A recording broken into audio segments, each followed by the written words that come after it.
it's not just always just the physical loss. Sometimes it's just the loss of the presence of a person.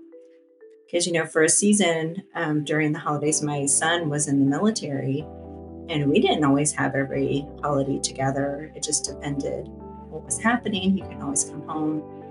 And while he did a short time compared to many, he was only in the military for 5 years.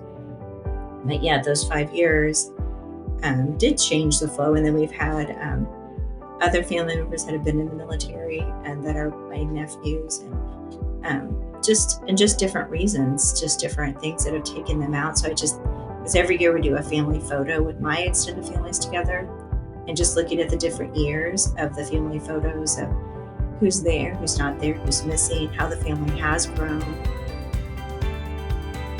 Hey guys, I'm happy to have us together to have this fun conversation today on Christmas. I wanted to share with you guys some stories I thought we could talk about today. And when I think about Christmas, I always go back to thinking about my kids.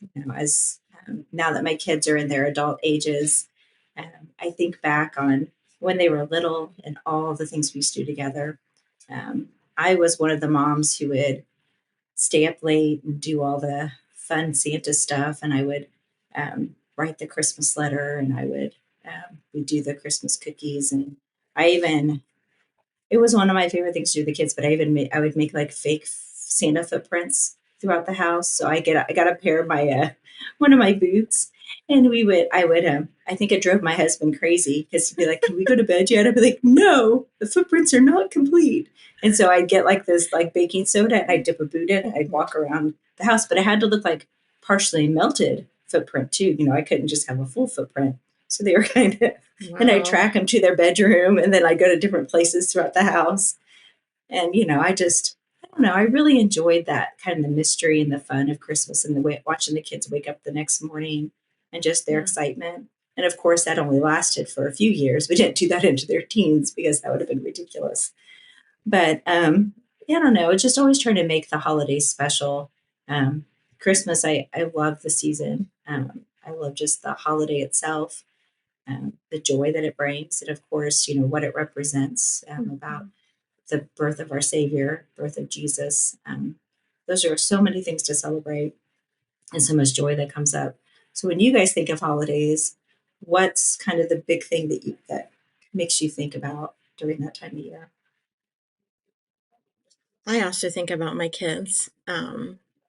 And at this point, we have two out of the house and two still in the house. But yeah, thinking about when they were little, thinking about how we started a tradition when my oldest was like her very first Christmas, that we did not intend to start because there was a man in our church who had a Christmas tree farm.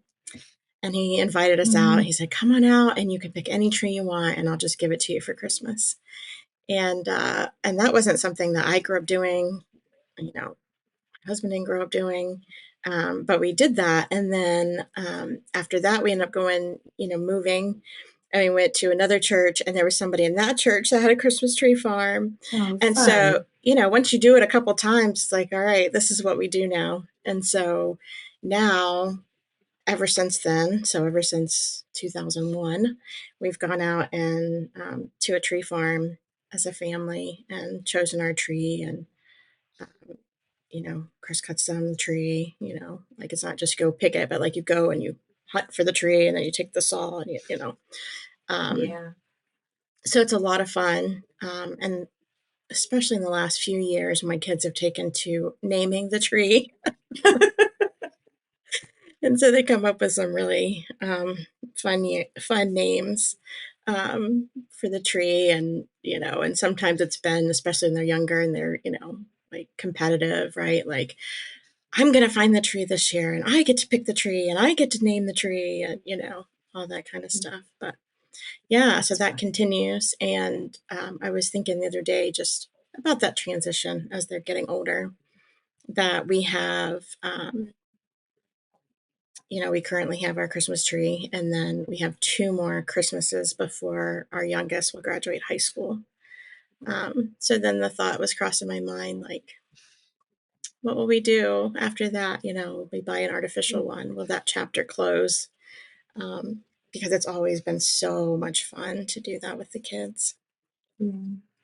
That is something that happens with the holidays as I listen to you talk, is that transition of the seasons Mm-hmm. with our kiddos and just life in general. It's Yeah. just like I was talking about with the Santa footprints. And, like I said, my kids are all adults now and they're all, live different places. And so having everybody come home for the holidays is such a different feeling Right. when they were little. So that was kind of at the first couple of years, honestly, it was kind of a hard transition for me Mm-hmm. because, Mm-hmm. I missed that everybody was at home, and Right. it took me a while to kind of get my footing of Mm-hmm. how do I, how do I do Christmas, and how do Right. I, what's, because our celebration looks different than what it did 10 years ago, Yeah. when the kids were all still at home. And now we had to transition that and make it look different. And I think we're still adjusting that tradition because Mm-hmm. every year I feel like looks different now. Yeah. Yeah. So it's quite an adjustment. And I know with you, just you're a couple steps ahead of me. Your kids are, a little bit older than mine. Your youngest is just 2 years older than my oldest. So, Yeah. with that, you're at a place where we've talked about, you guys choose names, pull names, Mhm. and I'm just like, how do you transition to that? Like, that just Yeah. seems so, I don't know. That's Foreign. a lot of thoughts and Yeah. foreign. Yeah. Yeah. Lots Yeah. of thoughts and feelings come up when I think about that. There's some relief Yeah. there, but also just, I don't know, some sadness of Yeah. like, Oh, oh, yeah. like, okay, I when do know. we Because have to do that? there's something about buying toys, or not toys so much when they're adults, but buying gifts for all your kids.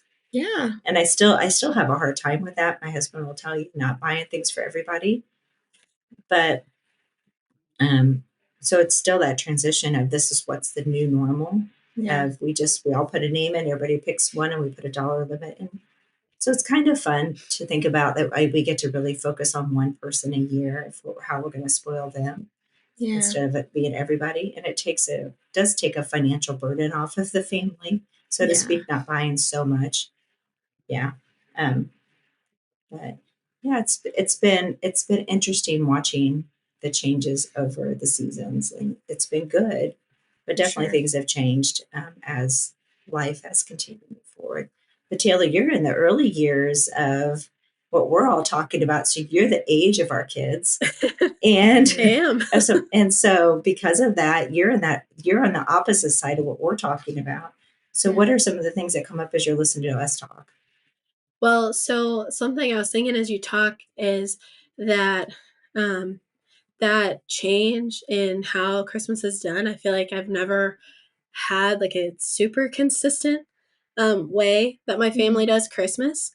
Just growing up and stuff, we lived in different places, and then my parents are divorced, so I was always going to separate houses as a Mhm. kid, and then I didn't live near my family as an adult. I since have moved closer to them now, and so my husband and I would travel for the holidays, and that is kind of stressful to Mhm. travel back for the holidays. But it was um, I really cherish the memories of traveling back because we would like my husband and I, it made us closer, and then we Mhm. really valued the time we had with our family because we didn't get it very much when we didn't Mhm. live near them. And I think the seasons changing as I've gotten older has been hard, but uh, I think it's also been fun to create new memories with Jake because that was something when we first got Mhm. married that we talked about was we lived far away, so we would always not be at our own house on Christmas Day. Yeah. And this past Christmas was the first time we got to wake up in our own house. Oh. So that was really fun. And then his mom and aunt actually came to our house on Christmas Day, which was Mhm. also really fun. Um, yeah. Yeah. So you're even having those seasons of transition too, of Mhm. going from, you know, being at home to then Yeah. transition into a married life, and all the different things that's happened over the last couple of years, and seeing how that shifts, and now they don't have people at your own place for Christmas. So that's fun. Mhm. Yeah. That is really fun. And last year, his Jake has siblings, I don't. And his siblings, they all didn't live like super close, so we were the only ones that had a place for everybody to really go. So that was fun because we went out to, it's what's it called? It's a conservatory in Cincinnati. Oh, But we went, Krim. yeah, Hmm. and we went out there, and then we were like, just come back to our house so we can spend more time together, and that was fun to be able to do. That's Nice. awesome. As you were talking about siblings and stuff like that, that is the difference between my family and my husband's family, Brian. His family, when we get together, there's an extended family of three. And then when my side gets together, there's an extended family of 30.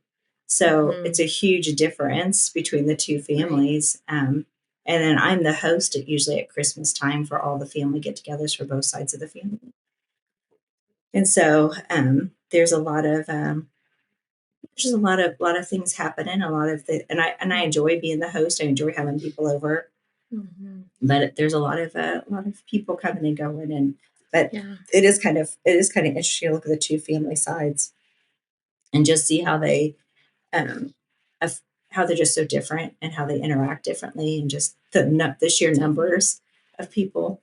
So Definitely. it's Yeah. yeah, We have that too. But then I was also, listening and thinking about how COVID changed things, how yeah, solid so many, we had lots of just solid traditions. hmm And then when COVID happened, boy, it changed so hmm much. We had to kind of recalibrate our traditions. And I feel like we're still sure. doing that a little bit. Yeah, I think it did for a lot of people. I think a lot of people, especially that year 2020, a lot of people stayed home. They stayed disconnected. They didn't get Hmm. together at the holidays, um, and it was a rough year for many people. Yeah.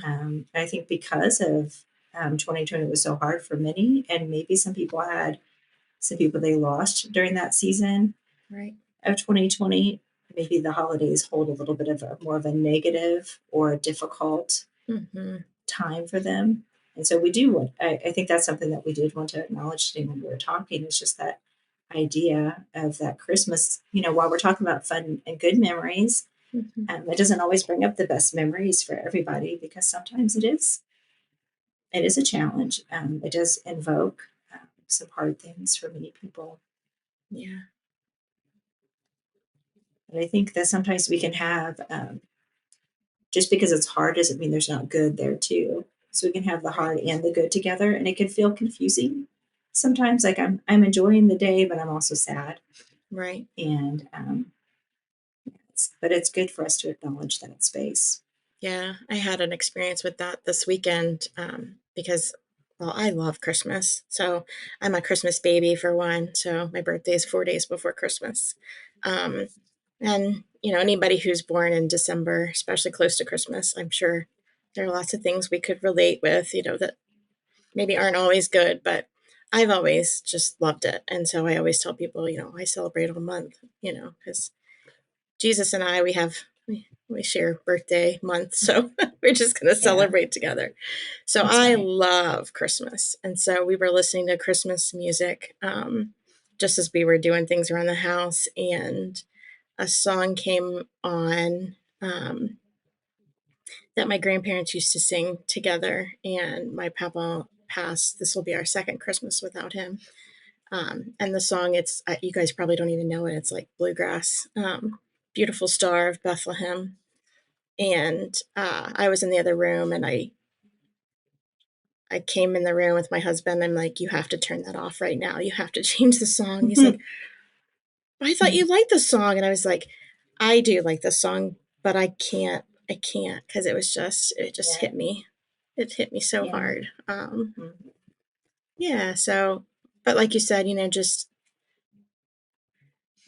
the just how it is, I mean, life's kind of like this anyway, but those moments where it's like you're having a good time and it's something I love. I love the holidays, but then every now and then something happens that reminds us that it's not how it used to be, or somebody's missing, or a tradition is different, or just something, that little ping, I guess, yeah, of loss. um So yeah, so we ride the waves, and on one hand it made me, just think positive thoughts, but on the other hand it was like, oh no, I don't really want to cry right now. I just want to Mhm. be in a happy Yeah, place. be in the So we're just moment. going to change the song. Yeah. I was thinking as you were talking about that, Renee, how it's not just always just the physical loss. Sometimes it's just the loss of the presence of a person. Right. Because, for a season during the holidays, my son was in the military, Right. and we didn't always have every holiday together. It just depended what was happening. He couldn't always come Mm, home. And while he did a short time compared to many, he was yeah. only in the military for 5 years. But yeah, those 5 years did change the flow. And then we've had other family members that have been in the military and that are my nephews, and Mm-hmm. just different reasons, just different things that have taken them out. So because every year we do a family photo with my extended families together, and just Mm, looking at the different years of the family photos of who's there, who's not there, who's missing, how the family has grown, right. um, seeing the kids grow up, and because we it feels like we have for babies up through adults always in our family, Mm, just because there's such a widespread. yeah, So yeah, it's just, I don't know, it's just the ebb and the flow of the season. it is. It Yeah. is. And I think I think part of it is not holding so tightly to our expectations. Traditions are so special and important, but it's also important just to be in the moment and appreciate the moment for what it is. And I Yeah. was thinking about that, Taylor, as you were talking about, it sounded like almost every Christmas looked a little different for you. And there's some adventure in that. I'm sure there's some joy and sadness as well in that. But at the same time, just I think you had opportunity to notice different things to appreciate each year. Yeah. I think um I I'm trying to think of how to say this. um I think that with things changing pretty consistently, Mm-hmm. um, for the holidays and on other things in my life, I feel like um, it made me more. It made me have an easier time adapting Yeah, whenever we were traveling for the holidays or when things didn't go as planned and things yeah. changed and all that stuff. I had a much easier time, and um, Jake had experienced a lot more tradition than I did, but he Mm, also grew up where he was going back and forth because his parents are also divorced. mm-hmm. Um, and so that made us both have just an easier time of like adapting to the change of travel, and then also an understanding of we Mm-hmm. have a lot of holidays to go to if we want to see Yeah. everybody, Mm-hmm. and just being able to make decisions um, for ourselves of where we wanted to Yeah, go, but we also we wanted to respect our family members, and we wanted to we want to see everyone, sure. so we did the best we could, and Mm-hmm. that was that's something we both really value is like our family. Mm-hmm. Yeah.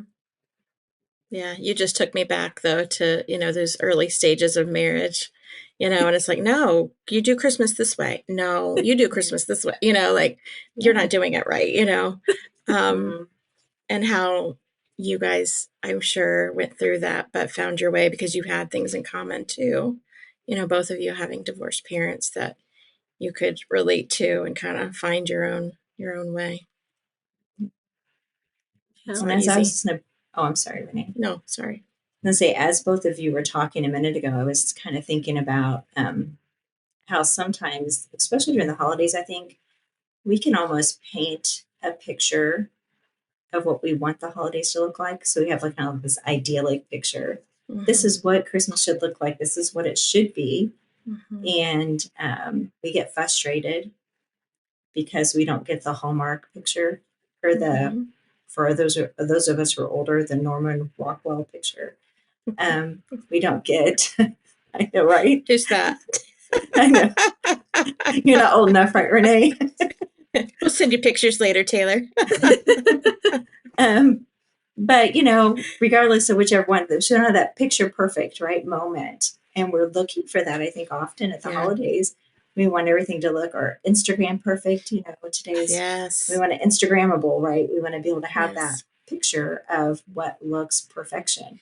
But life isn't perfection. It's just So, as Renee, as you said a minute ago, it's living in the moment. Sometimes we just mhm, have to accept what is and go, you know mhm. what? I'm going to find the joy in what is today and in this season this year. It might Yeah. look different from last year. It might look different from next year, but Mhm. that's okay.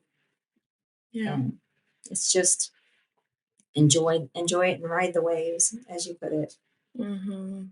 No, I like, Taylor, how you said, like, our family is really important. So, what Mm, your priority was family. How do we get in as many family members? How do we see and spend time with as many family members as possible? That was yeah. I mean, that's what I heard anyway. Maybe that's Mm-hmm. not quite the way you meant it, but that was at the top of the list, one of the most important Yeah. things, no matter if you were traveling or staying at home, or, what gifts there were, like, the people, that was the most important thing. Mm, We're now in a season where our parents are aging and they're not always able to be at events.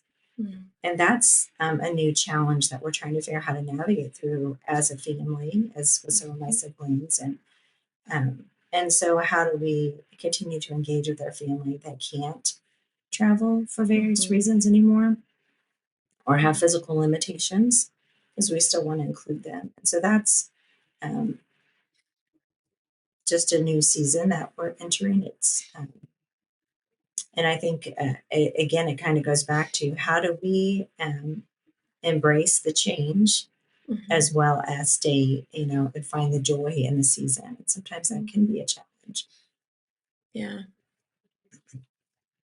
yeah. So many things come to my mind too as we talk. I'm just kind of reflecting on just these, like, snapshot moments that did feel pretty perfect, you know. Mm. Um, like, I remember how special it always was. I have 4 kids, so, um, and every time, yeah, with every pregnancy, I was pregnant at Christmas, in a different stage of pregnancy, but being pregnant at Christmas was just such a special thing for me. It just put me in a different frame of mind relating to Mary, her experience being pregnant with the Christ child. And my kids are nowhere near the Christ child by any means, but but just that experience of being with child. And then another one that comes to mind is we went to an 11 o'clock Christmas Eve service. Do you guys do that? Like, or have you ever done that? Gone to a late, like, like a 11 late o'clock? service. Yeah, It's never been late. I've done candlelight services, but it's never been like midnight or 11 or something like that. Go yeah. ahead. Yeah, I've We done a went, candlelight service, not yeah. Christmas Eve. Yeah, so we've done lots of candlelight services because, of course, it gets dark so late that that's not hard to do, Christmas Eve. But there was really something special one year. We went to an old downtown church, and it was just my husband and me. We had somebody, family staying with the kids, and it was 11 p.m. and it was a very traditional service. Um, the Old Testament prophecies, of the Christ child coming, and then the Christmas story itself, and the hymns and Silent Night, and the passing the flame as we all sing Silent Night a cappella. And then when it was done, it was midnight, and as we walked out of the church, it started to snow. Oh, And I was just like, I just was just so emotional in that moment of just the magic and the majesty of the moment. Um, and that's one of those moments I'm like, probably never have one like that again, but I'm so thankful that I had that. It was such a beautiful time. that's pretty special. Mhm. That reminds me, I don't really have anything that happened during this time, but I just remember the first Christmas after I became a believer myself.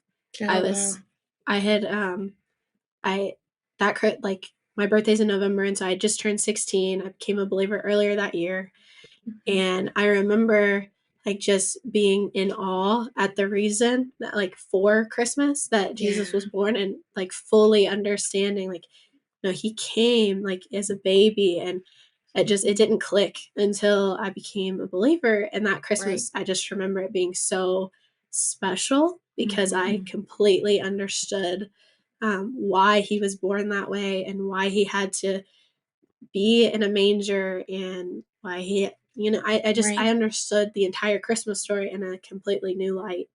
Yeah, that's beautiful. Like your eyes were opened and you just saw the holiday for exactly what it is. Yeah. Mm-hmm. Makes a big difference, doesn't Exactly. Mhm. Yeah. it? I was thinking when Renee was talking about the candlelights or the midnight service.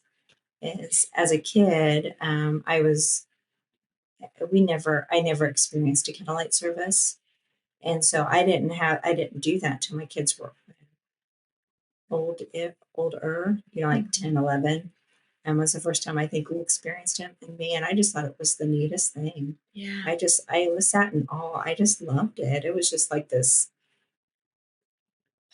I don't know. It was really special. I do think that it's something that mostly smaller churches do. Because as we now go to a larger church, and what I experienced at the larger the church, the less they are to put things on fire, to have flames going around, which makes sense. It does. But I do miss it, right? Because there's that. I think they did battery candles, which is not Yeah. the same. Right. Yeah, I've done But that before too at larger you know, churches. Yeah. it's not the same, but it's still special because we're all sitting there in one spirit and one heart, praising the Lord and thanking Him for all that He's done and in all of what's coming. Hmm.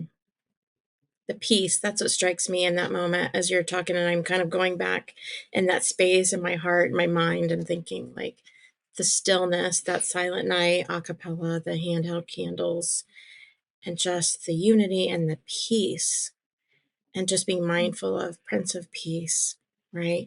Peace that passes understanding, like just that moment. Like, I don't know. If I don't have anything else this Christmas, I don't think I can do without that. I gotta have that. I remember one of the things that always sticks out in my mind for candlelight services is how I'm a watcher of people, and so I'd always look around the room, and I just would see almost there'd be all these babies and little kids, and they would be obviously drawn to the candle, but there'd be this calm even with them. Yes. There'd um, just this silent reverence even with the kids, and they were just all kind of in awe of what was happening. Mm-hmm. And it was just really precious to watch their faces and to watch Mm-hmm. their expressions, and watch the moms with little kids, and just all the things It's powerful. about the holidays. I don't, or just that candlelight service was just really a special time. It is. So, as we're kind of wrapping up our time together today and thinking about the No pun holidays, intended. yeah, I know, right? No pun in, literally no pun intended. Um, Put a is bow on there it, like, Ann. it's okay, we'll keep on going.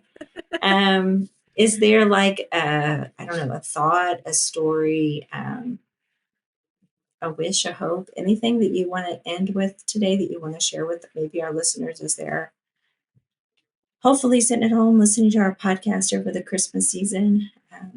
Is there something, some kind of word you want to leave with our listeners? Well, Mhm. it's not a word, but It's okay. um, but I was thinking about it and I wasn't sure where to fit this in to the candlelight service because the things you guys were saying were beautiful and peaceful, and this is not. Okay. That's okay. But That's okay. it's about a candlelight service when I was little, Okay. and I'm scared, Taylor. and I remember it's the church that my family still goes to, and it's like my home church is what I would call it. And I and we everybody got in a circle around the church, and I will Mm, never forget this. So, because I was always worried about my hair catching fire because I had long hair. Well, someone's no. hair did catch fire. Oh no. Oh no. Yeah, she was okay. They put it She out was very fine. quickly.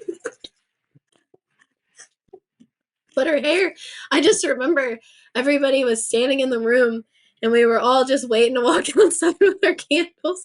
And all of a sudden you just looked over and you hear like, I don't think anybody like yelled or anything. It was just kind of like, oh, her hair's on fire. Oh my gosh. And they took care of it quickly because I don't really remember anything else after that. There was no ambulance that came afterwards, you're saying? No, she was That's okay.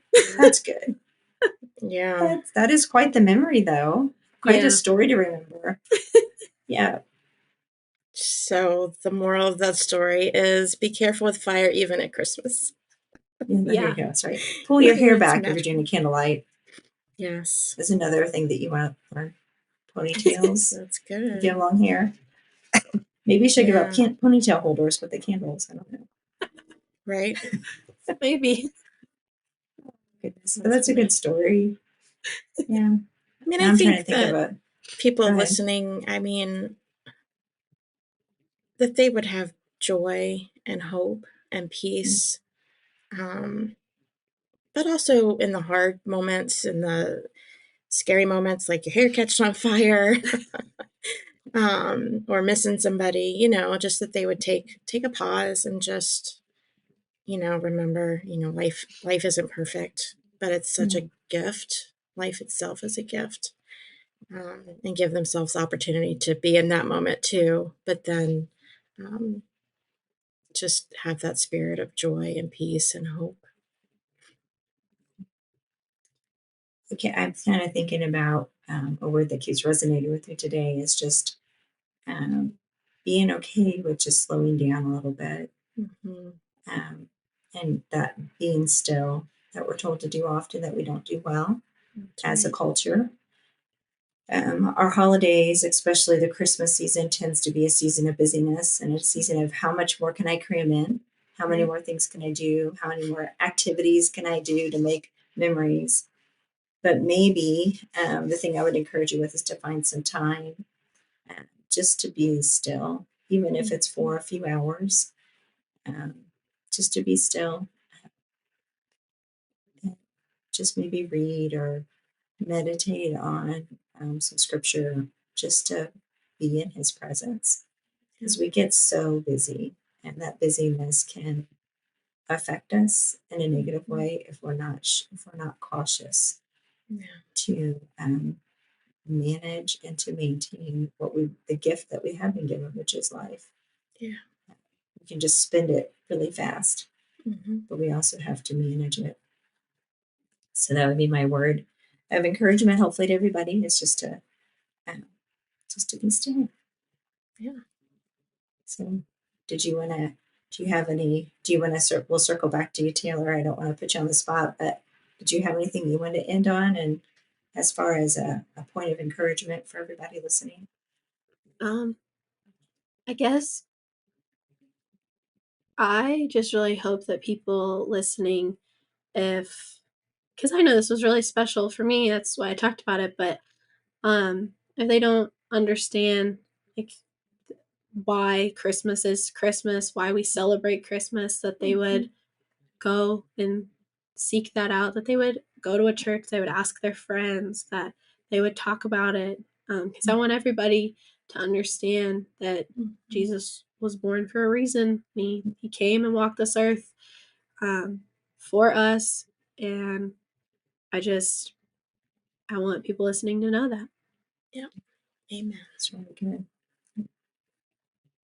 Merry Christmas. I'm so glad. Merry Christmas to Merry the listeners. Merry Christmas. Yeah. And Merry Christmas. Yeah.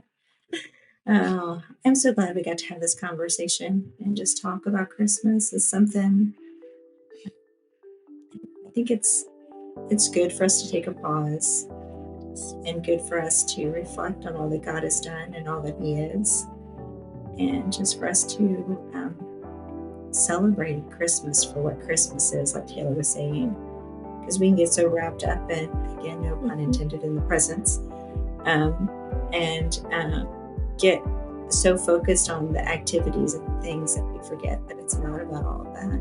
That's right. It's about Jesus. That's right. And about what He did for us and who He is. So thank you, ladies, for joining me on the podcast. Thank you. And I hope you guys have a Merry Christmas.